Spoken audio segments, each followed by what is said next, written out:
अब बात करेंगे ठाणे जिले के उल्लासनगर की, जहां पर महापौर चुनाव के लिए सभी पार्टियों ने कमर कस ली। आपको बता दें कि 22 नवंबर को महापौर पद के लिए चुनाव होना है और इसको लेकर सभी पार्टियों ने अपनी कमर कस ली है। चर्चा इस बात की हो रही है कि जिस तरह से देश में बीजेपी शिवसेना की युति टूट गई है, उसके बाद उल्लासनगर में यह युति कैसे चलेगी। आपको बता दें कि उल्लासनगर महानगर पालिका पर भारतीय जनता पार्टी, साई पार्टी और टीम ओमी कलानी की सत्ता है।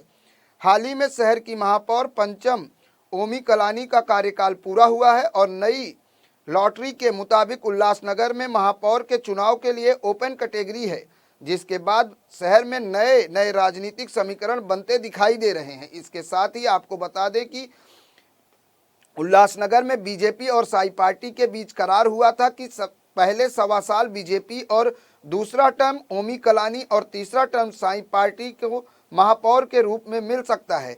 तो वहीं टीम ओमी कलानी का कहना है कि यदि नगर सेवक विजय पाटिल या डिम्पल ठाकुर को बीजेपी महापौर पद देती है तो बीजेपी के साथ हम तैयार हैं, नहीं तो हमारे पास कई और भी नए विकल्प खुले हुए हैं।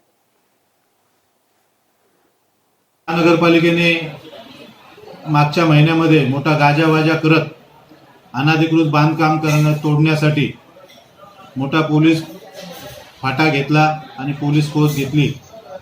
एकूण 7 बांधकामे तोडण्यासाठी हा बंदोबस्त घेण्यात आला आणि पोलीस उपायुक्तांनी हा 7 बांधकामे तोडण्यासाठी बंदोबस्त दिला। जवळजवळ 7 दिवस पोलीस बंदोबस्त होता आणि त्यासाठी लागणारी मशिनरी वगैरे 7 दिवस या शहरामध्ये होती आणि या शहरामध्ये जी 7 बांधकामे तोडायची होती त्यापैकी फक्त 5 बांधकामे या महापालिकेच्या अधिकाऱ्यांनी आणि कर्मचाऱ्यांनी तोडली। 2 जी बांधकामे होती, एक A1 फर्निचर आणि गुरुकृपा मार्केट, या 2 बांधकामांवर तोडक कारवाई केली नाही। ती का केली नाही त्याचं कारण की A1 फर्निचर वाल्याकडनं 16 लाख रुपये इतका पैसे घेतले आणि गुरुकृपा मार्केटकडनंही 20 लाख रुपये इतकी घेतलेले आहेत। असे पैसे घेऊन जे अनाधिकृत बांधकामासाठी पोलीस बंदोबस्त घेतला जातो त्यासाठी जनतेचा पैसा लागतो, जे मशिनरी घेतले जाते त्यासाठी जनतेचा पैसा घेतला जातो आणि अशा वेळेला पोलिसांचा दम दाखवून, पोलिसांच्या भीती दाखवून जर लाखो रुपयाची तोड महापालिकेचे अधिकारी जर करणार असतील तर ही दुर्दैवी बात आहे, फार गंभीर बाब आहे।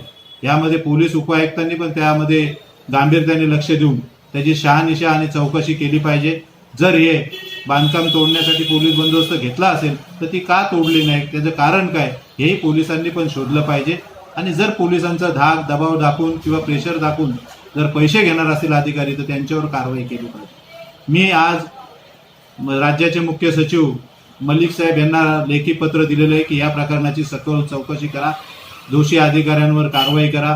तसंच रणजित पाटील राज्यमंत्री नगरविकास खात्याचे त्यांनाही पत्र दिलेलं आहे आणि लेखी पत्र देऊन मागणी केलेली आहे की यांच्यावर सखोल चौकशी करून कारवाई करा। जनतेच्या पैशाची आणि लोकांना वेठीस धरण्याचं काम जर महापालिका अधिकारी, आयुक्त, त्यांचे खालचे अधिकारी करणार असतील तर ही फार गंभीर बाब है, दुर्दैवी बाब है। देखिए, अभी जनरल कैटेगरी का महापौर का यह 2.5 वर्ष का कार्यकाल है। अभी तक महापौर के चुनाव की एजेंडा निकली नहीं है। एजेंडा निकलने के बाद पार्टी के हमारे आदरणीय कुमार आयलानी जी जो हमारे अध्यक्ष हैं, जो कोर कमेटी की बैठक रखेंगे और कोर कमेटी की बैठक में जितने भी नाम आते हैं उन नामों पर चर्चा होने के बाद वह नाम प्रदेश कार्यकारिणी में जाते हैं। प्रदेश के हमारे अध्यक्ष, हमारे माननीय मंत्री श्री रविंद्र चौहान जी, वह जो भी निर्णय लेंगे, सभी जो इच्छुक उम्मीदवार होंगे उनको वो मान्य होगा और वही यहाँ पर नामांकन भरेंगे। देखिए, माननीय मंत्री जी जो भी निर्णय लेंगे वो सभी को मान्य होगा। महापौर जो होगा भारतीय जनता पार्टी का होगा। जो हमारी एग्रीमेंट साईं पक्ष के साथ में है, आज तक उस एग्रीमेंट के हिसाब से सभी पद हमने साईं पक्ष को दिए हैं। आगे भी जो भी पद उनके एग्रीमेंट में हैं वो सब उनको दिए जाएंगे। हमारी पार्टी के अंदर जो भी एक बार कमिटमेंट होता है वह पूरा होता है और 5 वर्षों तक यह युति कायम रहेगी। देखिए, शिवसेना के बारे में मैं नहीं बता सकता हूँ, वो उनके पक्ष का निर्णय है। वो क्या निर्णय लेते हैं वो शिवसेना के अध्यक्ष राजेंद्र चौधरी जी बताएंगे आप। बीजेपी और हमारे बीच में एग्रीमेंट है कि ये पीछे के जो 2.5 साल हैं उसका महापौर साईं पार्टी के पास रहेगा। जमनू जी भारतीय जनता पार्टी के वरिष्ठ नेता हैं, वो जो कहते हैं वो उनके पार्टी तक ही सीमित है। हम जो कहते हैं वो हमारे और भारतीय जनता पार्टी के बीच में जो करारनामा है उसके हिसाब से आपको बता रहे हैं। भाई वो जो करारनामा है वो लिखित है कि ऐसे ही है? जी हाँ, वो लिखित है। उसके ऊपर माननीय हमारे रविंद्र चौहान साहब जी के हस्ताक्षर हैं, मेरे हस्ताक्षर हैं।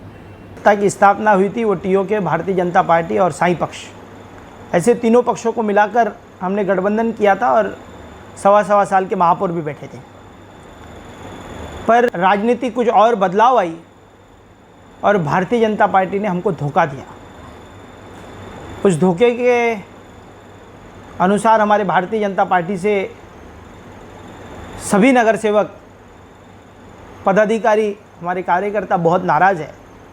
आदरणीय ओमी कलानी जी इसके ऊपर निर्णय लेंगे, पर यह तय है कि वेट एंड वॉच के साथ साथ हम आने वाले समय पर ओमी कलानी जी मास्टर स्ट्रोक खेलेंगे। देखिए, करारनामा जो हुआ था वो भारतीय जनता पार्टी के जिला अध्यक्ष,